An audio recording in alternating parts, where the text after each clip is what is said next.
magaciigu waa Cabdullaahi Cumar Yarow Cabdullaahi Balgore ayaan ku magac dheerahay waan dhawahay aadan wakiile saaxiib hore oo baahda warbaahinta aan saaxiib ku ahayn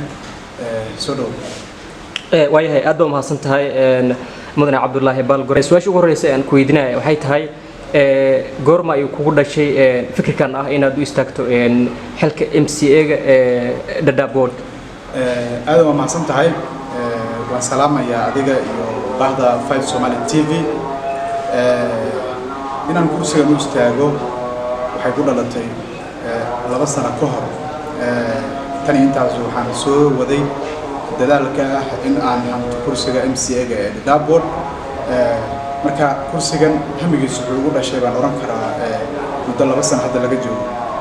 sanadkan 3 ka yahay waayahay waxaad ahayd xirfadle warbaahineed oo cilmiga saxaafadda ayaad baratay waxaadna bulshada qaybaheeda kala duwan Dadaab ku nool haddii ay tahay degmada Dadaab iyo xeryaha qaxootiga Dadaab cilmigaas aad baratay aad bulshada ugu adeegaysay waxaad ka howlgali jirtay raadiga midnimo FM halkan wakiil wareed aad ugu ahayd marka maxaa kugu dhaliyay Cabdullaahi in aad u istaagto xilkan ama isu sharaxda jagadan ma sadaadan 7 sano ee ugu dambeysay waxaan hawriye ka howlgala xeryaha qaxootiga Dadaab idaacado kala duwan iyo TV kala duwan ayaan ka soo shaqeeyay dareemi kartaa wariyaha shaqadiisu waxay tahay inuu soo saaro waxyaabaha ka dhex jira bulshada 7 sano ee ugu dambeysay waxa ka dhex shaqeynaya bulshadan Dadaab iyo xeryaha baahiyo fara badan oo jira awgood markaan arkay maadaama aan ahaa nin samafala ah sanadadii ugu dambeeyay waxaan ahaa nin samafala ah arinta dadka dhibaataysan dadka carruurtooda iskuulada fiiska la'aan awgood oga baxay dadka xanuunsan kuwa dhibaataysan inaan ku caawiyo oo ku garab istaago xirfadeeda warbaahineed oo aan u soo dhigo baraha bulshada walaalaha muslimiinta khayrka jecel barnaamijyo fara badan oo ku guuleystay marka 7 sano ee aan warbaahinta ku jiray dhibaatooyin fara badan oo aan ku arkay deegaanka Dadaab awgeed ayaa waxay ugu dhalisay inaan siyaasadda dhankeeda aan u weecdo oo dadkaygu aan siyaasadda ku matalo isla markaasna wixii xaqooda ah oo ay ku leeyihiin dawladda aan u soo dhiciyo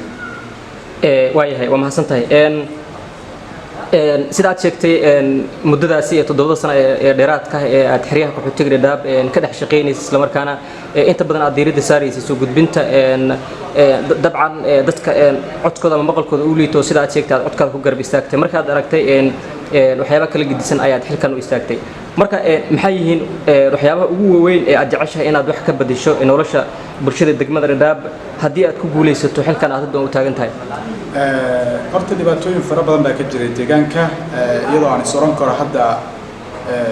dhibaatooyinka ugu weynaa bilowgoodii waa laga baxayaa oo ahayd arinta faraha qaxootiga dadka galay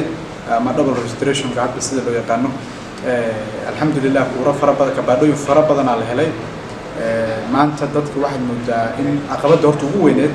ay ka soo baxayaan wayna maaragtay ku mahadsan yihiin cid walba oo gacan ka geystay oo uu horkacayo xildhibaanka deegaanka Dadaab laga soo doorto ee hadda kursiga ku jiro taa marka laga soo tago dhibaatooyin fara badan oo kale ayaa jiro waxaa jiro aniga wariyaan ahaa xeryaha qaxootiga Dadaab baan ka howlgalayay in badan waxaa jira dad qaxooti ah oo aanan ilaa hadda haysanin Kenyana ahayn qaxootina ahayn oo sharcigoodii Kenyaanka intii laga qaaday haddana aan howlahoodii ay u joogeen xeryaha sida inay dib u dejin ka helaan dal saddexaad oo kale aysan helin sharcigoodii Kenya ahana uu ka xariisan yahay marka dhibaatooyinka faraha badan baa jiray biyalaan baa jirto waxaa jiro maaragtay caafimaadka goobaha caafimaadka baahi fara badan baa ka jiro sidoo kale waxbarashada oo maaragtay aasiga koowaad qofka bini'aadanka ah ayaa iyadana maaragtay maqan oo inta badan ciriir ku jirto waxaan jecelahay markaa inaan howlahaas wax ka qabto ayaa maaragtay kursigan u hamiyay insha Allah waxaan rajaynayaa inaan wax ka qaban doono hadda waqtigu ugu soo dhow yahay muddo ayaad hadda ololaha soo waday isla markaana waqtigii doorashada ay bilaaban lahayd dabcan waa sanadkan ku guda jiraan dhexdiisa marka waxa priority-ga ama mudnaanta koowaad aad siin lahayd maxay yihiin haddii aad tananto kursigan uu dabcan aad ku guuleysato uu rabbi idmo maxay yihiin waxyaabo hal iyo laba as dhihi lahayd Cabdullaahi waxaas ayaad qabanaysaa 1 iyo 2 waa mahadsan tahay markaan faala yar kaad siiyo magaalada Dadaab waan ku dhashay waan ku soo barbaaray waan ka soo waxbartay waan ka soo shaqeeyay magaaladeedii waa halka hadda aan ugu dambeyn hooyahan u deganahay aan ku noolahay marka kursigan haminayo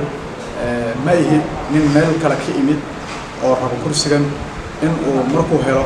haddana halkii uu ka yimaado ku laabto waxaan ahay nin ku dhashay deegaankan ku soo waxbartay ku soo barbaaray kana soo shaqeeyay welina waxaan jeclahay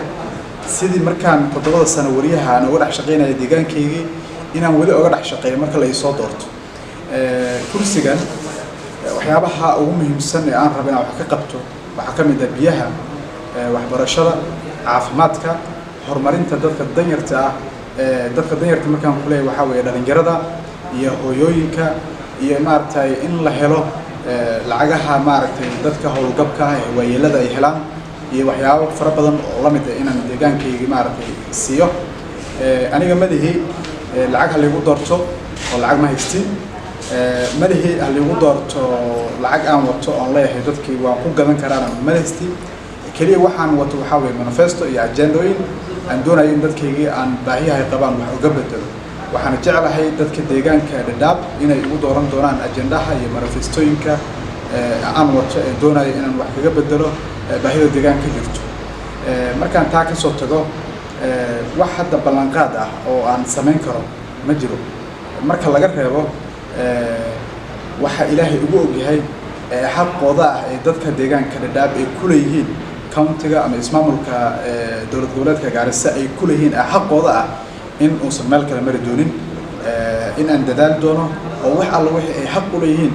aan maaragtay gacanta ka soo gelin doono anigoo soo marinayo wadada saxda ah anigoo ku shaqeynaynin qaab min jeclaysi ah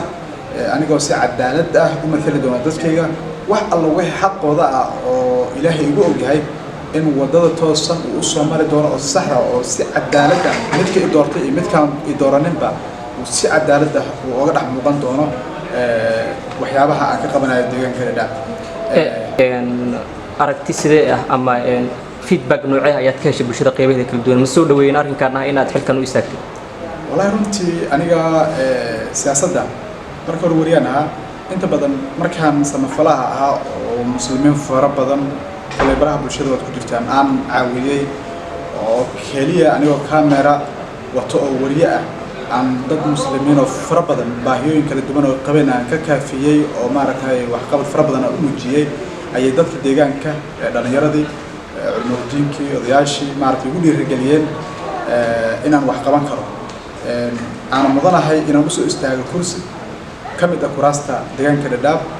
si aan wax ugu qabto go'aanka asaga ha markii aan dhinacyo badan ka fiiriyay way ila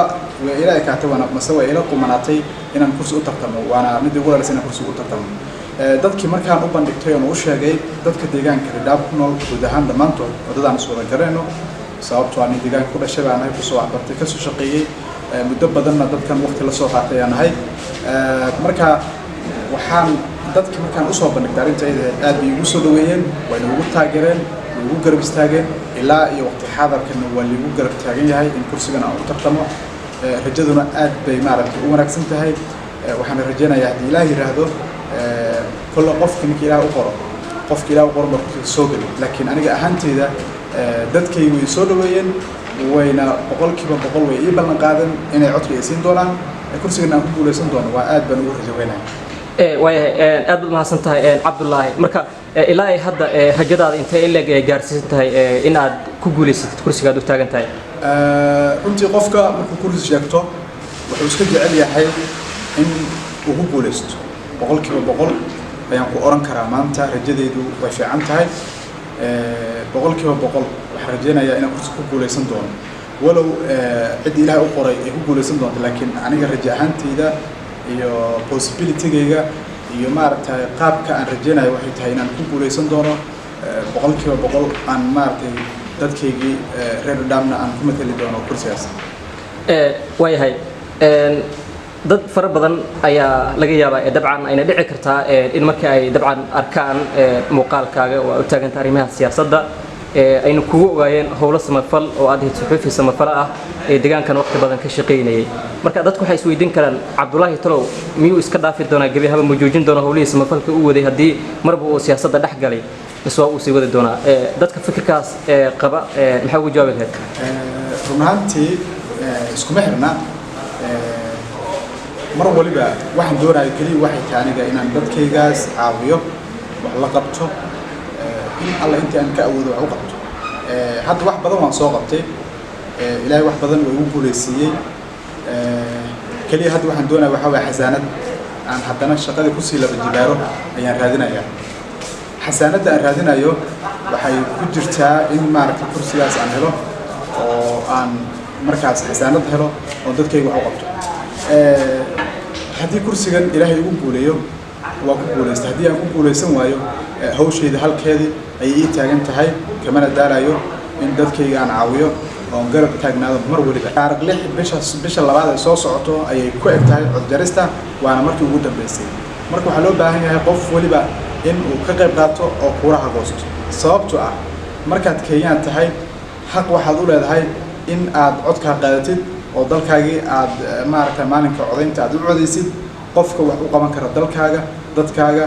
iyo maaragtay mustaqbalkaaga 5 sano ee soo socoto lagu hogaamin lahaa haddii intaad kuuraha qaadatid 5 sano ee soo socoto codkii lagu hogaamin lahaa meel khaldan aad ku ridid okay adigaas ku keenay laakiin waxa loo baahan yahay in codkaaga aad u ridid qof 5 sano ee soo socota mustaqbalkaaga wanaajin doonto wax badanna ka bedeli karto sidoo kale waxaa jiro hadda dadkii faraha qaxootiga laga bixiyay double registrationka kuuro hore qaateen hadda kabaana kala u maaday dadka marka xogaa way wararsin waxaan rabaa halka inay idin cadeeyo kuuraha waxa la sameeyaa particular changes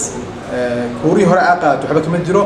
kabaana cusub hadda qaadatay baad la imaanaysaa IBC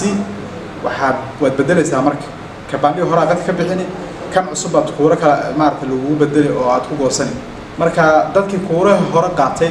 ee kabaani hore haystay kabaana kala u maaday ee moodayo inuu kuura haysto saas maahan dadka laga bixin raba kabaadooyinkaas marka laga digtoonaado warkana dadka hal la gaarsiiyo dadkii kuuraha hore haystay ee kabaanaha cusub qaatay kabaanaha hal imaado kii cusba iyo kii hore oo photocopy ka soo bixiyo hana booqdo xafiiska IBC oo ugu dhow si looga bedelo oo particular change loogu sameeyo aad u mahadsantahay Cabdullaahi waqtigaaga iyo dabcan inaad naga aqoonshoreysiga ku leeyahay waa kaga mahadnaqaynaa